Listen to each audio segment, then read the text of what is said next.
Shabbat Shalom, Umevorach. Aujourd'hui, nous sommes le 2 Nissan, Iloula du Rabbi Rachab, 5e Rabbi de Lubavitch, Rabbi Shalom Dovber. C'est un jour très élevé où tout le monde s'élève.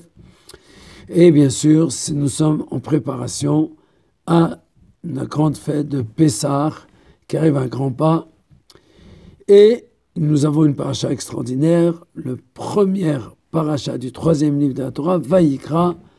Donc c'est tous les sacrifices, et Vayikra c'est un lachon d'amour, il l'a appelé.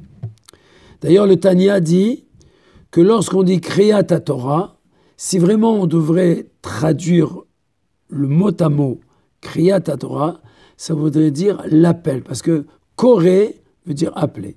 Donc Kriyat Torah, on appelle par la Torah, on appelle l'Éternel par la Torah. Parce que tout celui qui étudie la Torah, Dieu vient et étudie en face. Tout celui qui apprend la Torah, Akadosh Baruch Hu vient en face. Donc l'étude que nous faisons maintenant tous ensemble, on appelle Dieu et Dieu il va être à notre écoute. Et sur ce premier verset sur ce deuxième verset de cette paracha-là, il y a l'expression qui est soulignée par le Admor Hazaken. Daber el ben Israël, parle aux enfants d'Israël, va martalem, et tu leur diras, Adam qui akriv mikem korban lachem, un homme qui sacrifiera parmi vous un sacrifice pour Dieu. Donc le verset aurait dû dire, Adam mikem, un homme parmi vous qui sacrifiera. Korban lachem, un sacrifice pour Dieu. Ça veut dire, un homme qui sacrifiera parmi vous. Alors, Chassidut explique que là, on parle on va expliquer le commentaire chassidique.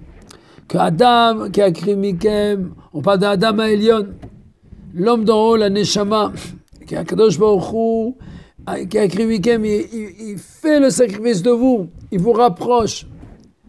C'est-à-dire que Kadosh Baruch Hu donne un réveil d'en bas. Et quand il donne un réveil d'en bas, qu'est-ce que nous, on doit faire? De l'animal, vous devrez amener votre sacrifice. Quand Dieu nous réveille d'en haut, alors nous, on doit faire un éveil d'en bas. Et quand nous, on fait l'éveil d'en bas, il y a encore une autre réponse de Dieu, encore plus élevée. Ça, c'est connu, ce que l'Admor Hazaken, comment il a expliqué le verset. Mais je voudrais mettre ça en rapport avec Pessah. Dans Pessah, on voit quelque chose d'extraordinaire. On a lu toute la Haggadah. On a lu le premier vers, l'enfant il a demandé les 4 questions, le papa lui a répondu à Vadim, on a parlé de tout ce qui s'est passé en Égypte, et on a parlé de tous les miracles qu'il y a eu en Égypte, des 10 miracles, des makotes, etc. Et comme la Gada Daïnou.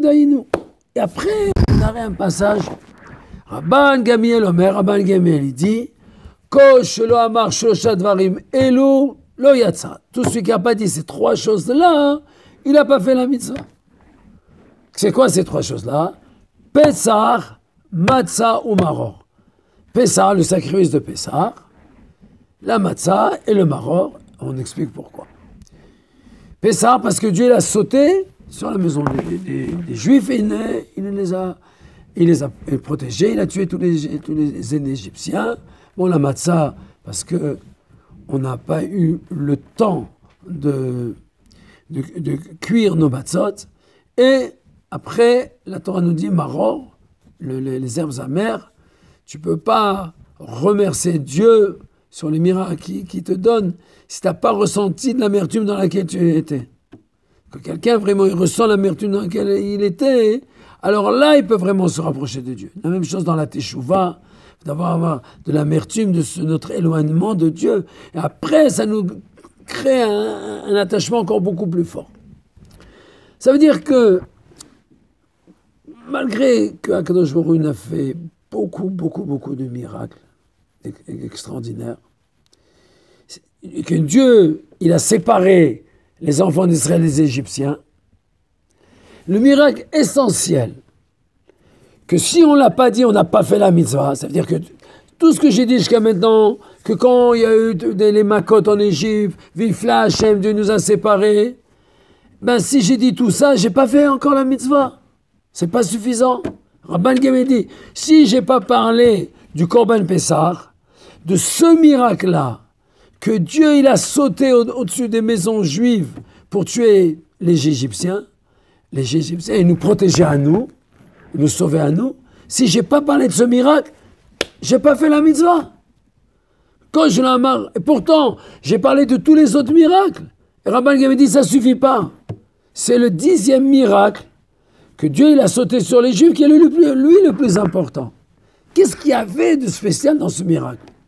Alors Rabbi explique que dans tous les miracles qu'il y avait où Dieu il a séparé les Juifs des Égyptiens, il y avait une limite. C'est vrai qu'il y a eu Makadam, qu'il y a eu tout, mais c'était limité. Une Maca ne pouvait pas durer plus que 7 jours. Et elle était limitée à ce qui avait strictement été dit. Et ça s'arrêtait.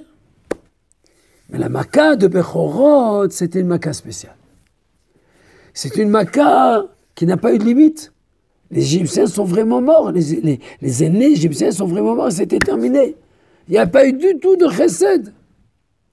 Avant qu'une Maca elle vienne, il y a un jugement. Avant qu'une plaie ne vienne, il y a un jugement entre la qualité de sévérité, Midat Akva, et la qualité de chesed.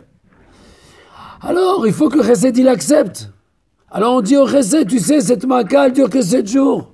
Bon, alors, tu dois, comme ça, ils vont te faire tchouva, ils vont se repentir. Alors, la Midat à chesed, la qualité de chesed, elle accepte. Mais là, dans Makat Bechorot, il fallait que Midat HaChesed s'annule par rapport aux Égyptiens et qu'elle accepte que les Égyptiens n'existent plus, qu'on les détruise complètement, en tout cas les aînés, et que les Juifs soient sauvés. Et sur ça, quand on arrive à un niveau où on laisse la Midat de Gvura, la qualité de sévérité agir seule, alors là c'est très grave. Pourquoi ?